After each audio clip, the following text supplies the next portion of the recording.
It's time for 41 is the Mic, a weekly Chiefs podcast with Nick Jacobs of KSHB 41 and Matt Derrick of Chiefs Digest. 41 is the Mic starts now.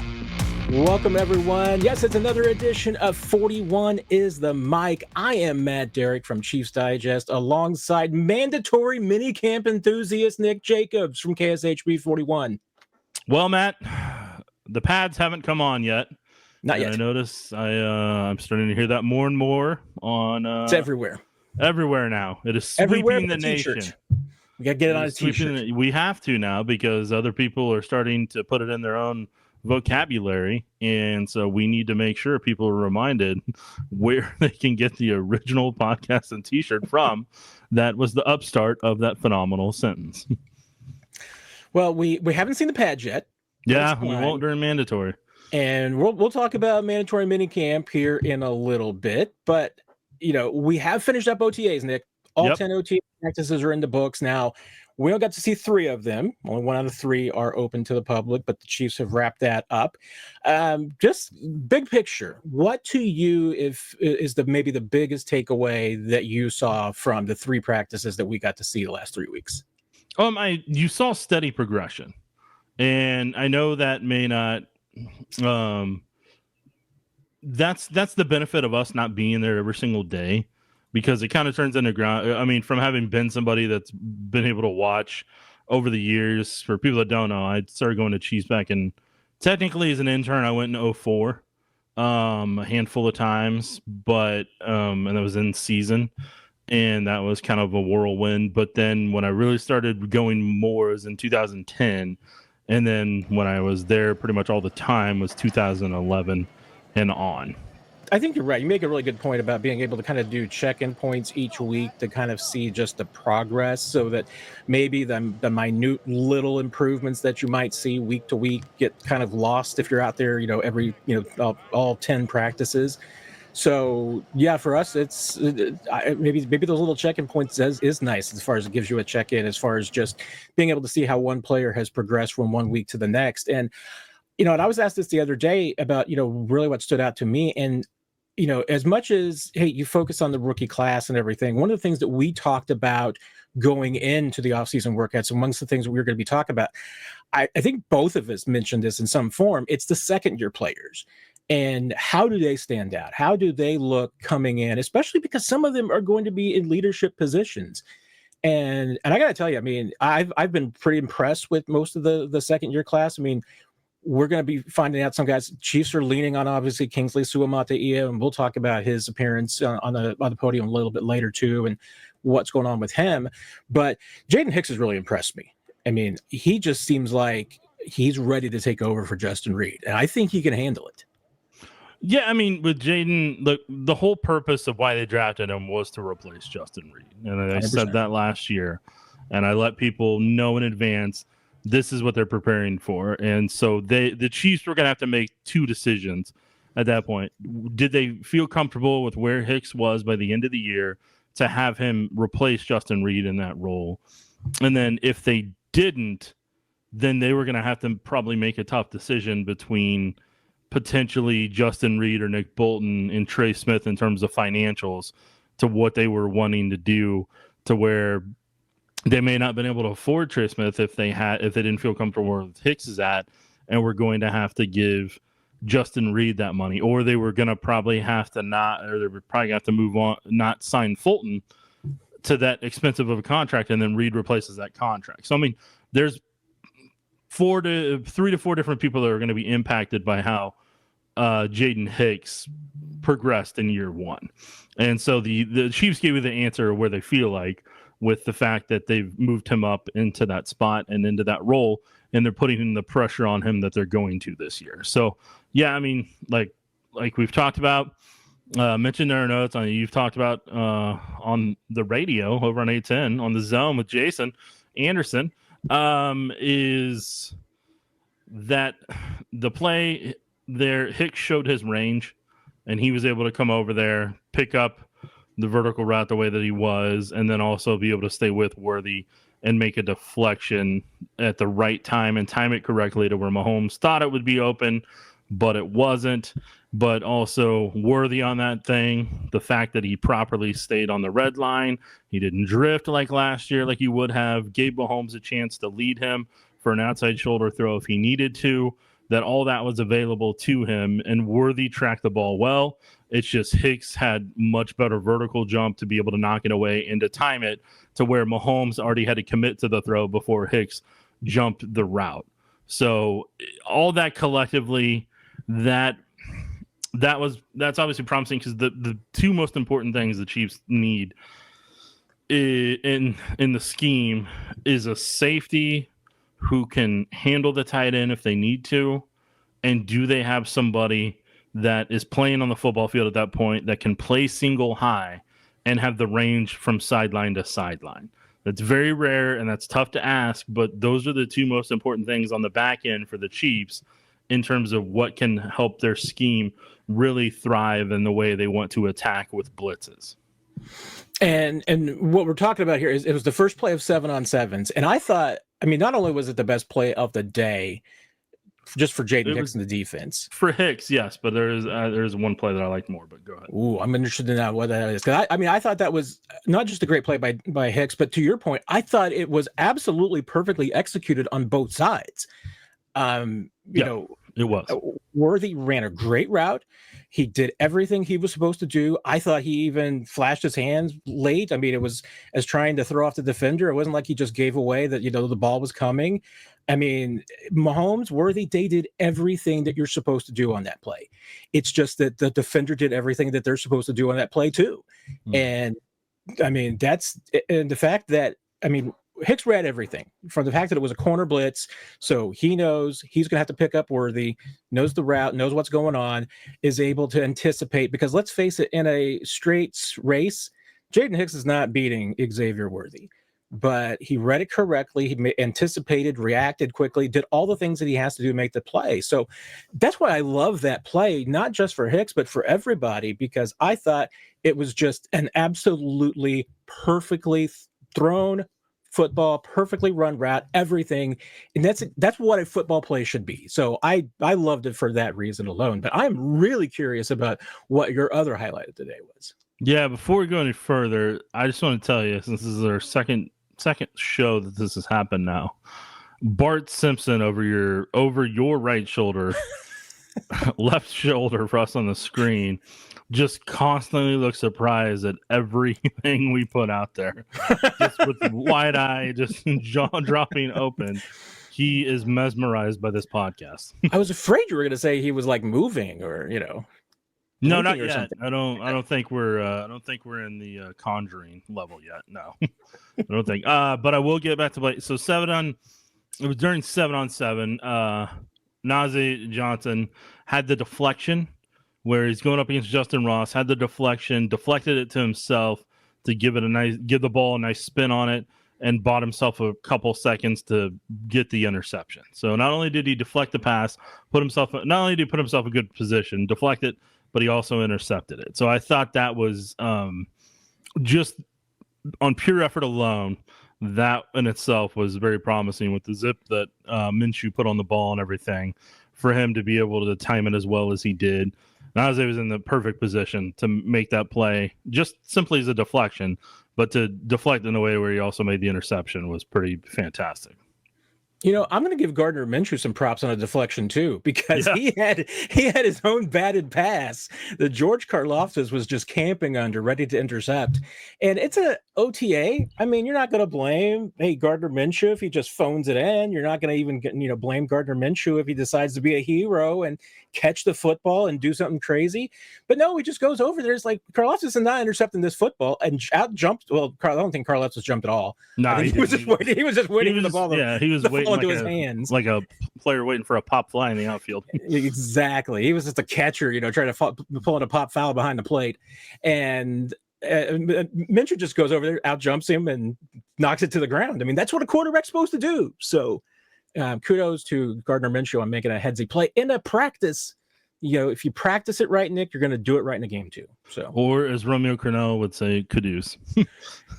Kudos and kudos to Gardner Minshew on that one. The defense I felt like owned the day on Thursday. Not that the offense didn't have a few moments and everything, but between, like you mentioned, Hicks, Najee Johnson, Brandon George had an interception, elevated really nicely. I think he had another batted pass in that practice too. Omar Norman Lott, I think, had a pass breakup in that session. So in addition to the Karlaftis bat, I mean, the defense got their hands on a lot of footballs. Yeah, I'll go through them here real quick in our notes here. For me, Noel Williams almost had an interception. He tracked it, he almost caught it, and it was an adjustment he was going to have to make. It was going to be a tough adjustment when he spotted the ball and turned around. So he at least got hands on it. If he had a little bit more time to track it, I think he makes the pick there. Brandon George almost had an interception against Bailey Zappi. Then later in the game, he had an interception. That was 7-on-7. He almost had the interception. Then in team, he had the actual interception of Bailey Zappi. It was a really good one. The way he drew back into coverage and he was waiting for him and intercept that pass. There was another one during 7-on-7 where Brandon George ripped the football out. If we had a review, I could replay where we could review it. I could tell if the receiver had enough steps at that point to where it would have been a forced fumble, but at minimum, it was an incomplete pass. So, I mean, there's potentially 3 turnovers there that Brandon George almost had in the day. So that alone kind of stands out because he's built like Leo Chenal. And that's what I want people to understand is, like, I'm intrigued to see what he looks like whenever they put the pads on, and how he'll look in preseason and in special teams. And then I think he's got a really good inside track to maybe be on the 53, depending on how he does special teams wise. I think him and Jeffrey Bassa, and then we'll see what potentially Cam Jones and some of those other guys can maybe do in the linebacker group, and if any of them can. But I feel like Brandon George is kind of on the same trajectory that Curtis Jacobs was last year. The Chiefs tried to sneak him on their practice squad. The Patriots snatched him up immediately, and I think the Chiefs kind of do wish they probably had Curtis Jacobs this year if they could have had that opportunity. Yeah, cosign, agree a lot there. I'm talking about the progress of players during these OTAs. We've also gotten to see, Nick, the progress of some injured players, even some new injuries that have popped up along. And I'll note this, I'll say it generically, so you can't really pinpoint on any one player. Might be specific to some, so not trying to skirt the reporting rules here, Nick. But it's OTAs. You see a lot of protections. You see a lot of sleeves, so that players are dealing with a lot of soft tissue and, not even injuries, but maybe just tweaks this time of year. So players are going to take it seriously. Athletic trainers are going to take it seriously. They're not going to push anybody in some tough situations. So we have seen some guys maybe set up practice that, hey, if this were October, maybe they're not sitting out. But right. If it's June, you're just going to protect some players. So, Ethan Driscoll finally came back. He had been out a little bit. Jake Breeningstool was on the field, but not participating this week. Also, he had a sleeve on one of his legs. I mean, these could just have been, preventive. Driscoll wasn't in attendance, so it may also not have been injury related. We don't know for sure, but I mean, the Chiefs they're just going to be protective with a lot of guys. So that's probably a big chunk of the injuries that we've been seeing, at least during OTAs, are the issues. The 2 big ones to probably talk about are Josh Simmons and Christian Fulton, because these were 2 players that weren't doing much, 3 weeks ago when we started this process, but now they're pretty much full participants by the end of this thing. Yeah, and something I'll throw in right now after we talk about injuries. We'll go back to a couple offensive plays and OTA highlights that I forgot to mention, but I want to keep. That's my fault, Nick. Nope, I want to keep going on this train for injury progress. What I'll say with Simmons, what I want people to understand about him, I have it divided 2 ways. First way is that Simmons is able to showcase his athletic ability out there right now. Like he's where he was at Ohio State from an athletic ability perspective in terms of kick step, getting out in the space, whether it's on a pole, screen.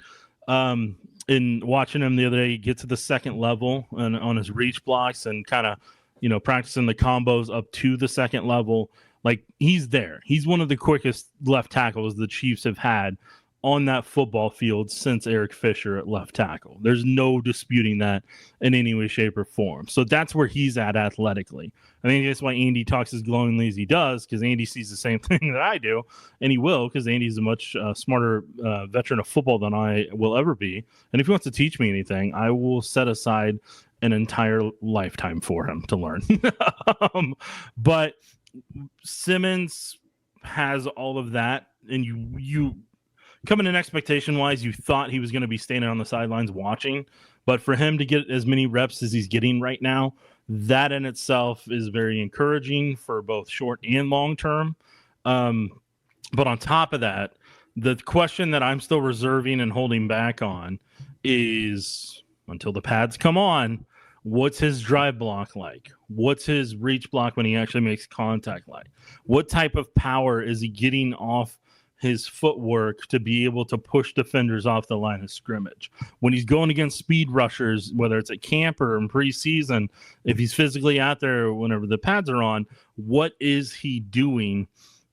And does it look better than it did last year at that left tackle position? But I do wonder the next phase is, or stage for him is, how is he on a drive block? Is that knee back to the point where he can drive block effectively? Is that leg back to where he can push defenders off the line of scrimmage when he can actually make contact with them? And if he does have somebody who accidentally leg whips into his knee area or in that, in that quad area, how does he do off that? Because another thing I've been watching is, after every play, does he limp at all? Does he grab at that knee? Does he favor it at all? And I haven't seen any of that. So those are the things I want to tell you from an encouraging perspective, and good on that front. But I also want to say the next phase for me is, when the pads are on, how does he do in those various blocks we're talking about? Christian Fulton, first time we've been able to watch him out there. He could have been out there earlier this week. We just, in terms of team period, because he has been out there doing some drills and everything you and I've seen over the weeks. But this was kind of the first time he'd been able to participate in 7-on-7 or in team. And, I think he's just getting back into the groove of it. You see the athletic ability. It's just a matter of him getting enough practices under his belt to where he can feel as comfortable and confident coming off whatever he may have, to get to where he was at the end of last year as a player. Jared Wiley, we saw out there, obviously had the brace on and everything, but to see him out there, that's a slow, steady progression. That's good on that front. Great to see Driscoll out there, and obviously you've talked about, I want to say, we have seen Jalen Moore out there. So don't think that he's just not there. They don't need to put him through all those reps that they're putting Josh Simmons through. They need Simmons to take all those reps right now, especially when it's not contact, because they need him to build the muscle memory in the way that they're wanting. Moore doesn't necessarily need that because he's already been in the league for 4 years. So, it's okay to keep him off to the side. So that's where I want people to kind of take a step back, not bank on anything in any way, shape, or form right now in terms of the offensive line, because I think with somebody like Moore, you already know what you have in him. You're trying to find out where Simmons is at, and you're trying to build Simmons up for year 2, year 3, year 4. And this is the opportunity to do that right now. And like you mentioned, once again, we emphasized that we've only seen 3 of the 10 practices. Just because the last 2 practices we've seen Jalen Moore on the side doesn't mean that he hasn't maybe done more in practices that were not there. Right. Another one question, and hey, Nick, this might be something that you're just like, hey, I don't remember. I'd have to go back and look at the notes. May just say I'm crazy, but. Matt, you're crazy. And so it's going to be different because last year during OTAs, Kingsley and Wanye were sharing time. So yeah, they had a timeshare. Yep, just like the video goes. And I even went back to to see what Andy Reid said about Kingsley last year, and it looked like in pretty much every press conference when he was asked about Kingsley, it was in conjunction with Wanye. So he answered a lot of those questions in the same way, and so he answered the same way about both players. Hey, they're both out there, they're competing. All these things. Yeah. What differences do you see at this time of year during OTAs between Kingsley last year and Josh Simmons this year? For Kingsley, when he was coming out of college, he reminded me a little bit more of Orlando Brown junior, to where sometimes the foot quickness wasn't necessarily there, and that could be because he's unsure about the step. That could be because he's just trying to gauge what the pass rusher is from a speed perspective, and he's thinking versus reacting. So I think he was thinking a lot more and having to react to what's in front of him and what he's having to change versus what he got to lean on habit-wise in college. And that's something I don't think enough people recognize, is that, in all honesty, if you don't come from a program that's got a great line coach in college or is from an SEC school where you're routinely seeing the best of the best pass rushing-wise on a regular basis, then you can get away with a lot of bad habits. You could maybe lean on a guy. You could have a pad level too high that is going to get you blown up in the NFL. You can do, maybe you're a little bit slower on that kick step, or maybe you turn your hips too quickly towards the sidelines, or maybe your punch is off just a little bit and you're able to get away with that because of some of the competition you're going against, and that you're honestly just not in, like, I hate to say, like, SEC Big Ten country. And when you're in those type of conferences, like, you're going up against the best of the best and a lot of guys who are going to be playing on Sundays, especially SEC. So you're going up against NFL level talent on a weekly basis. And this isn't meant to be mean, but like in the Big 12, that's not necessarily always the case. ACC, that's not necessarily always the case. Back in the day of the Pac-12, it was kind of hit or miss. But when those two conferences, like with the way Big Ten used to be heavy on power run, play action pass, and that type of style, and the way SEC could use power run game and blend it with the spread offense, but they just had all the athletes in the world to be able to match up against everything. Like, those are why teams would lean towards those guys, because those more than not were kind of the proven commodities and veterans overall. So with Simmons was in the Big Ten. He transferred to the Big Ten, got to play against that level of talent, and that gives certain players just a level of confidence, because it's easier for them, because hopefully they already had their O-line coach break the habit, and if the O-line coach didn't, the quarterback for that team is going to be taking a lot of hits on a regular basis, and they wouldn't be at one of those power conferences too long. So I think Simmons it's more instinctive for him when I watch him out there, and he's not as reactive to it. I don't see that tenth of a second or that half a second of hesitation on something. Like when I was talking about that reach block earlier for Simmons is zoom right there, knows where he's going, boom, gets there. And so that's where I see the difference. While with Kingsley, he may take it a little bit slower stepwise. Yeah, that guy's going there. I'm supposed to meet him right here at this point, at the junction point right there. Oh, okay, I met him. While Simmons is like, ta-da, right there, like Speed Racer. Used to be on MTV all the time. Loved it. Go Speed Racer. But I'm saying that's probably the difference between the two of them. Well, that's a fascinating point, because, let's face it, scouts, coaches have talked about the fact that, hey, San Diego State, Josh Simmons wasn't going in the first round. Nope. But the coaching and the improvements that he made in the last 2 years were what got him there, and the level of competition. So, I mean, that's a huge difference between Simmons this year and Kingsley last year. And to your point, I mean, I think we've both thought all along that the real key to Simmons, if he is going to make an impact or a difference or even play in 2025, is going to be if he's got that power back. The fact that he's got you're saying the speed there, that's really encouraging. Yeah, I mean, doesn't mean that the power's there, but if it is, then that's going to be a significant development for the Chiefs. One other quick, update and player to talk about, because we saw him on the field for the first time at a media practice. He had been out there, but Hollywood Brown. Hollywood was out there. We got to see him on the field. I didn't see him in any team periods though. So we haven't gotten any updates. So I don't know what the status is and haven't heard what the status is on Hollywood, but the fact that he's been there at OTAs is significant. And to your point on some other things, Hollywood doesn't need to work necessarily. I mean, it's great for him to be able to get the time in the offense, because it's still only year 2 and he didn't have a lot of time last year, but hey, he was in meetings. He picked up a lot of things. He's a veteran though. So I don't have a lot of concerns from that standpoint.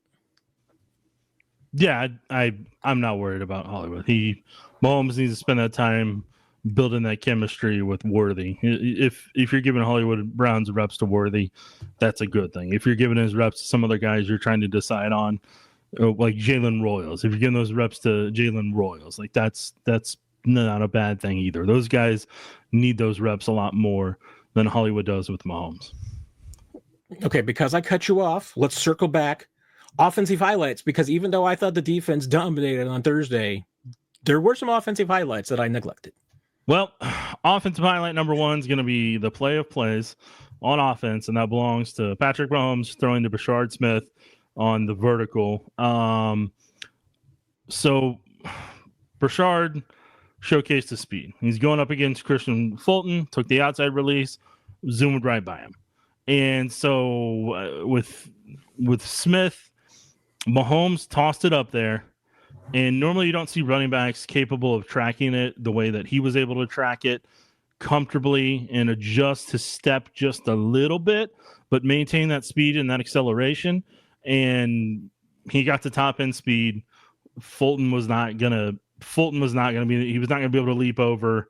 He's not gonna be able to leap and stop that football. Like Mahomes led that football perfectly for Smith to run under it, caught it, would have been 45-yard TD and 7-on-7 without a problem. And that was the perfect connection. So you want to see those two continually build off that. And Smith's background as a receiver is why he was able to adjust to that versus some other running backs that would have just continued probably going straight and would have had to react at the last moment, which would have given Fulton time to get back into position if that running back had to adjust or slow down just a couple ticks to be able to get back to the football, if that had been the case. But yeah, the chemistry right there for Smith and Mahomes. You want to see more of that down the road here. Mahomes had two other really good throws during the day that were just perfect. One was the anticipation that he had. Rice was coming on a second level route. I don't want to reveal everything that they're doing, and we're not really probably supposed to. So I'm going to toe that line. I'm just going to call it a second level route over the middle. And in that second level route over the middle, Mahomes anticipated it perfectly. And you see these coverages and these zones and how they're set up and everything. And then he knows where this is going to carry, where that's going to carry. And Mahomes, boom, timed it perfectly, had it, just velocity, threw it right in there and hit it perfectly to Rice in stride, caught it, perfect lead, boom, done. Then there was another one. And Mahomes put it in front of Sky Moore, down in front of the hip, and just rifled it in there. And there's two defenders behind in trail. One's a little bit in zone, the other one's in trail, but they're both behind where Moore's at. But it's a tight window to where if Mahomes is behind, it's going to get deflected or picked off by one of the two guys. But Mahomes had that window, saw it right there, and had that target right for that hash, in between that hash and number, and then zipped it right in there. Moore was able to catch it low in stride so that he could protect himself just in case with that other corner that was over in that range there, and just spot on the money. So I'm saying, and then I know Mahomes had one with Noah Gray, a couple other plays too, but those are the ones where I felt like that was an NFL game situation, tight window, and Mahomes just shined on both those. And then one defensive play that I do want to mention as well was Omar Norman Lott diving to deflect a pass on one play. He was if I remember correctly, I think he was the one now you're asking yourself, why is Omar Norman Lott diving to deflect a pass? And my answer for you is there's a play they call a lot that frustrates us that might have been the case where he had that opportunity, but he did a good job and he was pumped afterwards after he did that. And then the final thing I do want to mention, and this is something I'm not going to go in depth because that violates the rules, but I appreciated Andy Reid's attention to detail, and I appreciate the urgency that he wanted to make sure people had in the practice. And when he was doing what he talks about in the press conference, where he's talking about, holding people accountable, stuff like that, he was doing that on the field. And I want to recognize that for people and any of the naysayers out there. I'm just telling you, like, Andy's not letting things slide. Not that he was before, but 100% after that practice that he's hungry too. Yeah, 100%. And this was on a hot, humid day. Very humid day. Oh, yeah, St. Joe level humidity. Wasn't as bad as the previous day. I'm glad we weren't out there for Wednesday when it was like 87, but it was very humid on Thursday. So, yeah, you kind of alluded to it there. And one quick bow to put on the offense. I feel like that Patrick Mahomes has just been Patrick Mahomes during OTAs. Yep. I mean, there's nothing wrong with this dude. I mean, he looks in season form right now. I mean, if you just wanted to put him in bubble wrap until September, I think you probably could. Yeah. Any questions or concerns I would have had about, if there was anything he needed to do during the offseason or any recovery, anything of that nature. The dude had Chris Jones, I think it was last week, bearing down on him, and the dude just lofted 170 yards downfield on his back foot, falling backwards. He's ready, and he has been sharp. And there are things that they still have to work on. There's still timing things, and there's still things that this young receiving core has got to figure out. But I think we saw progressions, at least even in that, over the course of the last 3 weeks. No. One obviously big story for this team is going to be the experiment with Kingsley Suamataia moving to left guard. And we got to have a press conference this week with Kingsley, and you and I both asked him a couple of questions that I'm curious what you think, Nick, about what we heard from Kingsley at the microphone this week. Well, I appreciated and liked you asking the question about Andy Heck and Corey Mate and kind of what they've been able to kind of teach Kingsley. I wish Kingsley had gone a little bit. I think he was trying to be cautious because he doesn't. I think he wants to not reveal too much, and I totally get that. But would love to hear a little bit more on that. And then when I asked him what he's been doing in the offseason, I really wanted to hear more in depth of like a checklist of what he's working on. And he may have just been gun shy about that to where he didn't really want to give that away. And I understand that. But like the thing is, there's a lot of people there's a thing that I kind of want him to understand. He gives off a teddy bear impression, and that just may be his his personality, his nature, and that's completely fine. But on that football field, as an offensive lineman or a defensive lineman, you want to dominate your opponent every single time. So there's got to be a switch you've got to be able to turn on, and just a certain level of intensity and a certain level of passion you've got to have on that football field just to survive as an offensive line, defensive lineman, let alone thrive. And at times I was kind of hoping in that presser he had just a little bit of that intensity, because when Trey Smith comes in the mic, Trey Smith's a man, and Trey Smith's a man about his business. DJ Humphries, even though he didn't have kind of what he probably wanted to there, he had a certain confidence and certain level about himself, about how he's carrying himself there at that press conference, that you want to see. And you could say the same for Eric Fisher at times. Mitchell Schwartz always had confidence about him because he knew the game inside and out. And I could go on and on with offensive linemen over the years. But what I'm getting at is, like, Kingsley has a lot of eyeballs on him this year. There's a lot of people. I would say the two people that have the toughest road this year to convince people that they are right for the role that they're going to have, and that they can do the job that is expected of them by fans and, potentially coaches, is going to be Kingsley Suamataia and Felix Anudike-Uzomah. Like, those two have the most probably pressure to actually be what the expectations that were lofted upon them by their draft position and by fan expectation because of the draft positions. So for Kingsley, I'm hoping that he's able to have a certain intensity on the football field once they have the shoulder pads on, and bury some dudes in the dirt during contact when they allow that opportunity, or in preseason. And that's what I need to see, because I know a lot of people are going to cling to what he talked about at the presser about Zach Allen complimenting him and everything. And that's a good starting point. And that's what people, I guarantee we're going to hear that reference probably 40, 50 times between now and when the games start and matter. But this is kind of a tipping point to where either Kingsley can be the guard that they need him to be and live up to the spot where they drafted him at. But if that doesn't happen, that's where a lot of my concern comes from at that point, is where do they go from here with him? And they're not at that point yet. There's a lot of days left for him to get better, a lot of days for him to improve. But like, that's what's on the horizon down the road if this doesn't work out. So, I mean, you're hoping it does, but those will be things I'll be keeping tabs on when August rolls around. There was one thing, and you also mentioned this, Nick, that about what did Kingsley do during the offseason?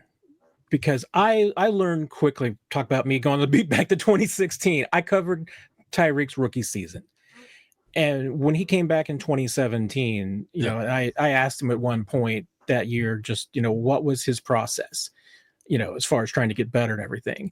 And one of the things he said, hey, at the end of his rookie season, he went to DeAnthony Thomas. It's like, what do you do during the offseason? What's your training? And DeAnthony said, I go work with Keith Williams in Nebraska, the wide receivers coach. Yeah. And I mean, Tyreek will tell you that Keith Williams had a bigger impact on him becoming a better wide receiver than anybody else. Tyreek Hill would be a guy with 10.15 speed and a 100-yard dash today, but he would not be a 1,000-yard receiver multiple seasons without Keith Williams. I mean, that was the difference that dude made in his career. And, you know, that's what I learned, that you're like, you know what? And Keith Williams even, you know, explained this to me. He's like, coaches in the NFL don't have time to make you better because they don't have enough time on the field with you. I mean, you think about this, you know, like offensive line, Andy Heck and Corey Matei they've got like 15 players that they're coaching up. And their job is to get these guys for the regular season. Their job is to make sure that they understand the playbook, that they understand all of the blocking sequences, that they understand where they're supposed to be on every single play. About the most fundamental thing that they can even possibly begin to do is like what Kingsley alluded to, is just fixes. You know, it's like, hey, maybe hey, your hand placement here is a little wrong. Maybe work on that. They can do tweaks. They can't do overhauls. They can't teach, you know, the big sweeping differences like Tyreek learning how to continue to maintain his speed, turning his hips and going into turns so that you don't slow down. He never had to do that before because he was a sprinter. But learning to do that from Keith Williams made him a better player. I mean, those are the things, and you're not going, that's why I say if you're going to become an all-pro, you're going to be a pro bowler, it's because you're getting better between February and May. That's when you're going to get better. And that's when you're not around the team. That's when you've got to go do it on your own. And Creed Humphrey, Trey Smith, what's their commonality? They've been going to Duke Manyweather and training on the offseason since their rookie years and going to O-line masterminds. So that's true for any player. And that's why I always get nervous if anybody's just like, yeah, I went to my gym and worked out with my trainer or worked out with guys back in college. It's great you're staying in football shape. Great that you're staying in contact with the game. But if you're not going out and finding an expert that can make you better, and that's what Andy Reid says all the time, Nick, is what is it that great players are looking for from coaches? They want that one thing that's going to make them better. So if you're not going to different coaches and different people trying to find that one thing that's going to make you better, you're never going to get better. Yeah, your mileage may vary. 100%, Matt. And that's why I was hoping Kingsley could kind of go a little bit more. Hey, I was working with my cousin putting a stool doing this. Hey, I was, you know, doing that. You don't necessarily have to tell us I'm having to work on this specific technique and this specific timing. Yeah. But like just showing recognition about what you're needing to work on, just kind of. That's what I was kind of hoping to get from asking that question, but I wanted to give him the opportunity, no matter what, to kind of showcase to us and to anybody who's aggregating or, you know, any fan that was just listening in general to be able to learn more about what they're working on in general. And to your point, maybe he's just, you know, hey, Kingsley's a little shy and a little guarded. Yeah. Maybe he is doing some of these things. Maybe he's going to be doing them in the next month and, you know, just hasn't told us and doesn't want to tell us. But if there has been some of that in just a little bit more detail, would have been great. It would have gone a lot longer way than he realizes. Yeah. This week, Nick, we've got 3 more practices to go. It is the mandatory mini camp, Tuesday, Wednesday, Thursday. Thursday is not going to be, it's going to be a big media day. It will not be much of a practice day because that is the conditioning test. The players going out and running the dreaded gassers. Yep. I asked Kareem how many gassers he had to run this year, and he's just, I don't even want to think about it. So it's not the player's favorite day. But we'll be getting the media availability on those 3 days and get to watch a couple of practices that we can then report and tell you what we saw. The most eyes will be, maybe the biggest eyes too, I don't know, Nick, but the most eyes will be on whether Travis Kelce and Trey Smith are there. Yep. I can tell you, I've been told that the Chiefs do expect Travis Kelce to be there. I know there was a report, Jeremy Fowler had this, and there's probably a few others, that Kelce has lost significant weight. So we'll be asking him about that. No indication. I want to step in right here and give credit to Matt Derrick, who put it on his ChiefsDigest.com article, and one of the first I saw it that did definitively say, per source, Travis Kelce would be at practice. Matt was a day or two ahead of Jeremy Fowler. That's why you read the notebook. Want to recognize that and put that out there right now. You gotta read the notebook. I try to put that to people that try to get to the people. That's a nugget. That was a nugget just for people to read the notebook and to punish you if you didn't read the notebook. But I am going to. It wasn't a punishment. Hoist you high on my shoulders like at the Lion King over the mountain and say, Matt had this first. Thank you for the hoisting. I appreciate that. Hey, no problem, man. It's what I'm here for. Now, there's also going to be the questions about Trey Smith, and I have not heard from either side whether or not Trey Smith will be attending the mandatory minicamp. I wouldn't be surprised if he doesn't, Nick. I mean, the cumulative fine for missing all 3 of the mandatory minicamp practices and not running the gassers on Thursday is like $104,000. There are guys on this team that would pay $104,000 not to run the gassers, but that is less than 0.5% of his guaranteed money for this year with the franchise tag and the tender. Less than 0.5%. That's, I mean, we're talking about NFL players here. It's a little bit of pocket change, and he's not playing for $23 million. He's playing for $50 million plus and maybe $100 million over 4 or 5 years. $104,000 is nothing in comparison to that. So if Trey Smith and his agents didn't want to come out here and get hurt, Nick, I don't blame him at all. Well, I feel like there's a happy medium you can find on that front. You show up and sit in? I wouldn't call it sit in, but like the team understands that you're not trying to get yourself injured, but the fact you're still showing up and being there for your teammates and for yourself. Like, I think that's the happy medium they can both find on that front and avoid a fine. So I'm hoping he's there, but I do understand if he's not, in terms of like being out there on the field and maybe taking a cut wrong, on a reach block or something like that, or a drop set, and something happens. Like, I totally get that until you have that long-term contract locked in. But I do also think from a good faith perspective, showing, that I just don't think you're gaining leverage by not showing up. But I think if you're physically there and you and the team both collectively agree, you avoid the fine, but you also, you avoid the injury as well. I think that's the happy medium that would be the smart way. And if you tell us, quote unquote, he's coming back from a pulled hamstring, whatever, fine, that's fine, but I think him being there, whenever I feel like he's one of the leaders of the offensive line, I just think that's a good thing all around. And there's no doubt. I mean, and if he is out there, I mean, the teammates and the coaches will appreciate that. Mm-hmm. Like I said, if he's not there, it's not going to be Trey's decision. It's going to be because he's listening to his agents who have told him not to be there. 100% too. And there are plenty of agents who will just simply say, we don't want you to go because we don't want you to getting talked into or pressured into doing something you shouldn't do. And that's not to say that the Chiefs are going to do that, but agents certainly have that fear that it's like, okay, our player is going to show up, but there's no guarantees. I mean, what if, hey, what if, or even the player wants to. Players like, hey, I can't stand by and watch my guys do this. I feel guilty. All of a sudden, they're wanting to jump in and do something they shouldn't do. And like you said, all of a sudden, twist the knee. And now, how many millions of dollars did you just lose? So it's a business, and players and coaches get that. Yeah. So regardless of what Trey Smith's decision is, I mean, hey, if he shows up and is even just there to watch, he'll earn a lot of points for being there to support his teams. If he's not there, everybody's going to get it and understand why. Nobody's going to hold it against him. Right. And Bart Simpson is surprised by all that still. He is always surprised. All right, I think we've exhausted ourselves, Nick. Is there anything else on your mind that you want to get off your chest before we? Oh, you know what? We were going to talk about the Bengals. Yeah, the other one we'll save for next week. But yeah, we got the Bengals blunders that we'll close out on. The Bengals blunders are fantastic. That's right. Do you want to set the stage on those situations? Okay, I know you and I talked about them privately.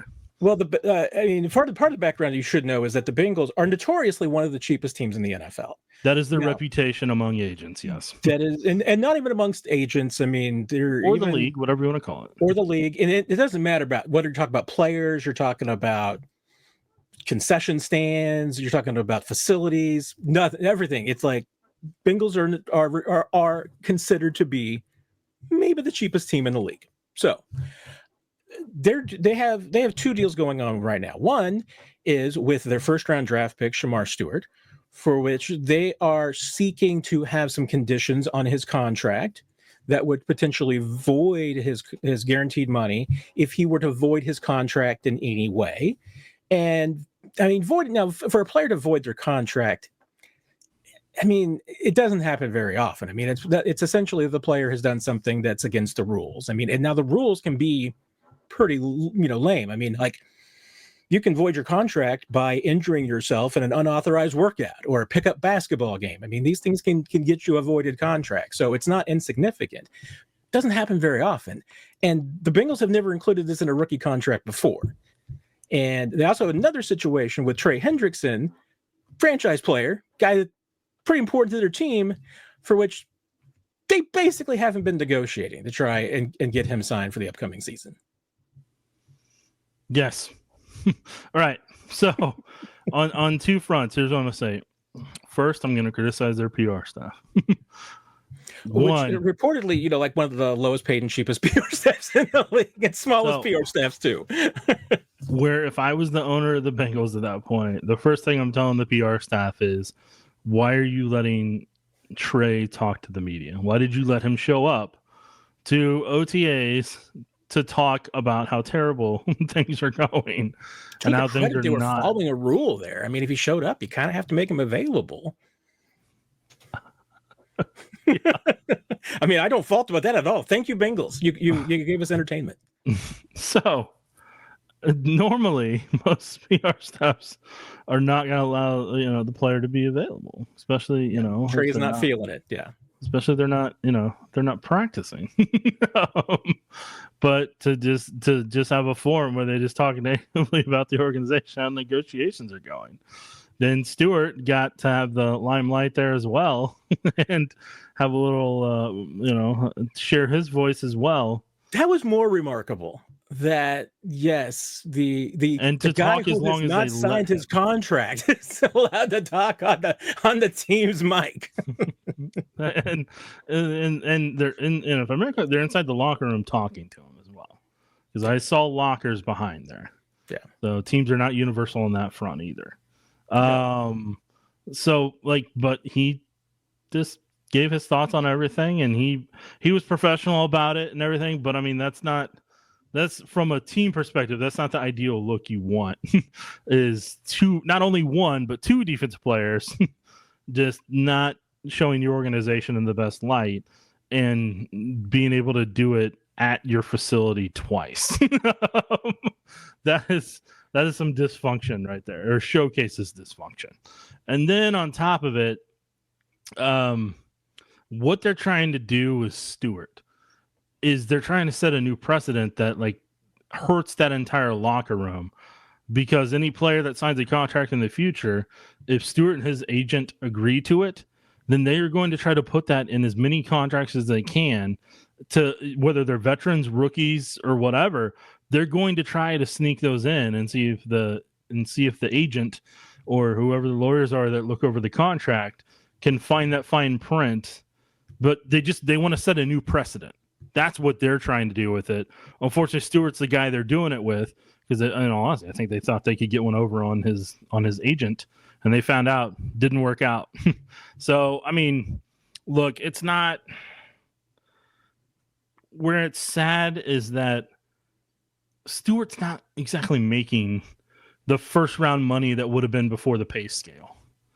Like, I would understand it if it was like the $80 million over 5 years thing. I would totally get that. But like, this has already been locked in the books about how everything is going to go.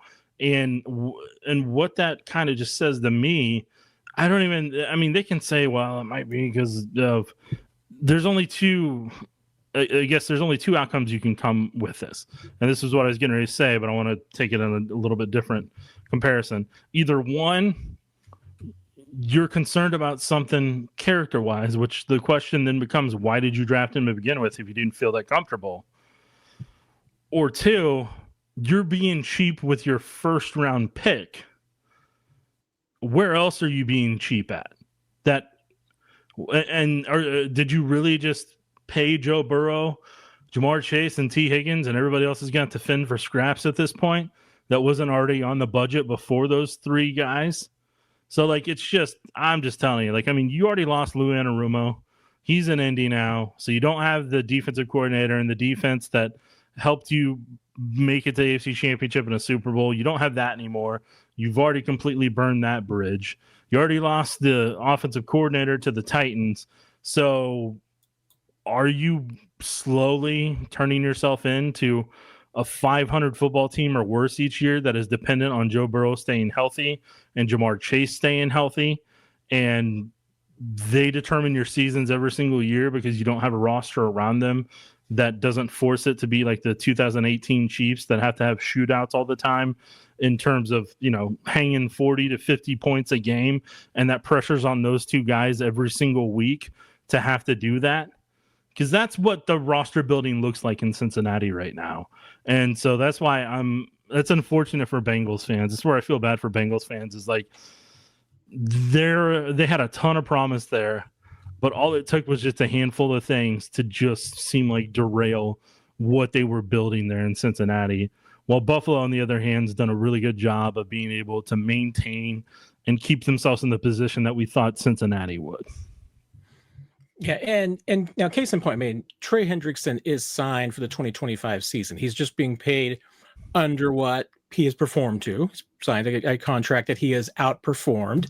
And at 31, I get, I mean, he doesn't want to play another season with an underperforming contract if he doesn't have to, because he's 31. I mean, things could drop off, get hurt, anything could happen, and maybe he doesn't get another contract. So once again, it's a business. Players are going to get that. They understand that aspect of it. But again, I mean, if this is how you end up treating and both these players, I mean, like you said, what Shamar Stewart's going to make. These first round picks are slotted. I mean, going to make like $18 million guaranteed, $10 million signing bonus. I mean, that's just, and $18 million in the NFL isn't that much over 4 years. So, and even then, you're talking about just awarding the guaranteed money, in which case, like we're talking about here, I mean, the Bengals are trying to set themselves up in a position where they would go after the signing bonus potentially. If Shamar Stewart showed up next year, 425 pounds, the Bengals are going to say, okay, he let himself go, voided this contract, so we want the $7.5 million of his signing bonus that we've already paid him back. I mean, that's something that's not in, and it's not in the standard base player contract for this. It's not, anything like that clause. So, yeah, I mean, the Bengals are trying, like you said, I mean, they're obviously trying to shove one past Shamar Stewart here that can be then something that they use on all their contracts. And no player or agent wants to be the one that lets that one slip past the goalie. So but once again, we come back to, hey, the Bengals are notoriously stingy with their money. And part of it is because they don't have a ton of money. I mean, and we've talked about it before, the money that you have to put into escrow when you guarantee contracts, it's not that big of a deal necessarily for Shamar Stewart's contract, and they're not trying to get out of the escrow here. But with the money that they've had to put up for Joe Burrow and for Trey Higgins, for Higgins and for Jamar Chase, then yeah, that is kind of big money. So I get it. They're a strapped cash organization, and they don't want to necessarily be blowing, whether it's $12 million that's, voided on a Shamar Stewart conceivably in the future, or somebody else's contract that's a whole lot more expensive. Maybe they just want to get out of it, but it just makes them look cheap and petty and makes them look like a team that nobody wants to play for. No, maybe they just need to sell some more of their TVs from around the facility like I think they did before. Make that money back. The Bengals always remind me of the Oakland A's and Moneyball. And so I'm just picturing, Mike Brown calling up Clark Hunt and saying, hey, we'll send you a player, but can you stock our soda machines? We'll send you a 7th round pick if you can stock our soda machines. Anything's possible, man. Anything is possible. All right, now we've definitely talked ourselves hoarse here, but hopefully you're all still here. And if you're not, you'll be back here next week, hopefully. So I think that's all I have to say, Nick. All right, Matt. Happy Father's Day to all the fathers out there and to anybody that had to play the father role. Tip of the cap to you on this fantastic day. And until next time, we'll see you. You've been listening to 41 is the Mic, presented by KSHB 41, your home of the Chiefs and Chiefs Digest.